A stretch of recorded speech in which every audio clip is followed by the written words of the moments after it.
ব্রাহ্মণবাড়িয়া ২ আসনে ব্যারিস্টার রুমিন ফারহানা তার কাঙ্ক্ষিত হাস প্রতীক পাওয়ার পরেই কেন দিলেন চুরির হুঙ্কার এবং মাঠ পর্যায়ে বাধার মুখে পড়ে কেন তুললেন চাঁদাবাজির অভিযোগ।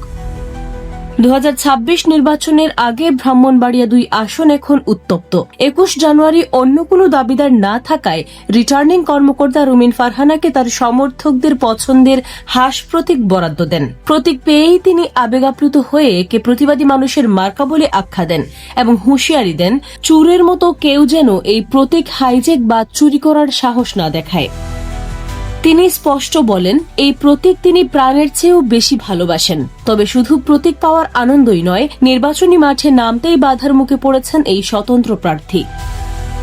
গণসংযোগে বাধা এবং দলীয় নেতাদের অসংলগ্ন আচরণের অভিযোগ তুলে তিনি প্রশাসনের কাছে নিরপেক্ষতার দাবি জানিয়েছেন। একই সাথে ইঙ্গিত দিয়েছেন স্থানীয় চাঁদাবাজির বিরুদ্ধেও। হাস প্রতীক নিয়ে রুমিন ফারহানা কি পারবেন সব বাধা টপকে বিজয়ী হতে? আপনার মতামত জানান কমেন্টে।